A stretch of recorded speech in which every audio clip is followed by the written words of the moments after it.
Hi friends, నేటి మాట లోపల అబౌట్ హనుమాన్ చాలీసా. హనుమాన్ చాలీసా ఎందుకు రాశారు, ఎవరు రాశారు, ఆ కథ ఏందో తెలుసుకుందాం. హనుమాన్ చాలీసాకి కథ ఒకటి ఉంది. పిల్లల నుంచి పెద్దల వరకు భక్తితో చదివే స్తోత్రాలలో హనుమాన్ చాలీసా ముందుంటుంది. 40 పంక్తుల్లో ఉండే ఈ హనుమాన్ చాలీసాను రచించింది తులసీదాస్. శ్రీరామదాసు మాదిరి తులసీదాస్ కూడా కారాగారంలో ఉన్నప్పుడే హనుమాన్ చాలీసాను రచించాడట.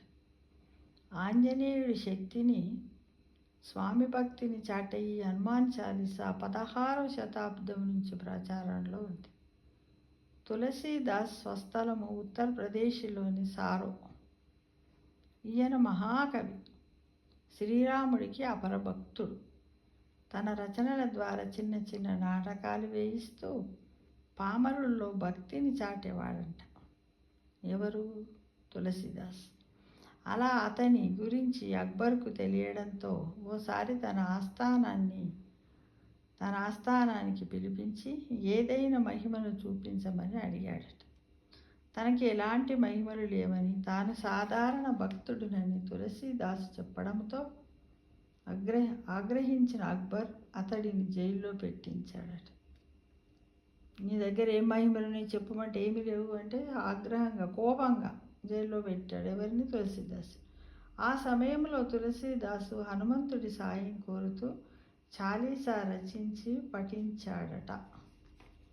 అప్పుడు కోతుల సమూహము అక్బర్ కోటను చుట్టుముట్టడంతో భయపడిన చక్రవర్తి, అంటే అక్బర్ చక్రవర్తి, తులసీదాసును వదిలేశాడట. ఆ తర్వాత కొన్నాళ్లకు తులసీదాసుకు ఒక చోట ఆంజనేయుడు సాక్షాత్కరించాడట, కనబడ్డాడట, ప్రత్యక్షమయ్యాడట తులసీదాస్కి. ఆ ప్రదేశంలోనే తులసీదాసు హనుమంతుడి కోసం ఓ ఆలయాన్ని కట్టించాడు.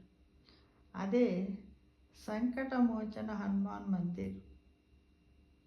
ఇక్కడే రామచరిత్ర మానస్సులోని కొంత భాగాన్ని కూడా తులసీదాసు రచించాడని చెబుతారు. ఈ విధంగా హనుమాన్ చాలీసా 40 పంక్తుల్లో రాయడం, ఎవరు రాశారు, ఎందుకు రాశారు, దానివల్ల ఏమి ఉపయోగము జరిగిందనే విషయం గురించి మనం తెలుసుకున్నాం మిత్రమా.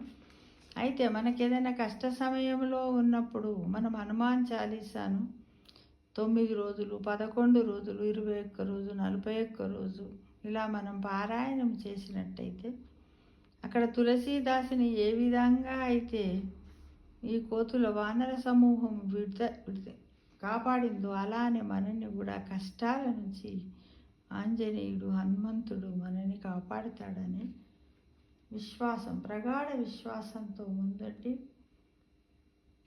తప్పకుండా ఈ హనుమాన్ చాలీసాను పఠించాలి. హనుమాన్ చాలీసాను పఠించడం వల్ల మనకేంది? శ్రీరాముడు భక్తి కూడా దొరుకుతుంది. ఎందుకంటే రాముడికి అతి ప్రియమైనటువంటి వాడు హనుమంతుడు కదా. హనుమంతుడు ఇలా చూపిస్తాడు మనకు, తన ఉదరాన్ని ఇలా చీలిస్తే అందులో రాముడు సీత కనపడతారు, సీతారామ లక్ష్మణులు కనపడతారు ఆయన ఎదలో, ఉదరంలో.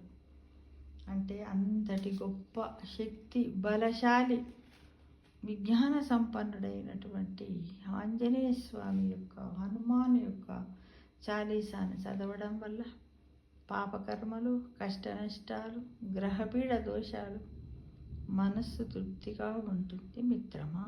అందుకే ప్రతి ఒక్కరు కూడా తోసినంతలో పారాయణం చేయడానికి ప్రయత్నం చెయ్యండి అని నేను ఈ వీడియో ద్వారా మిమ్మల్ని ఆశిస్తున్నాను.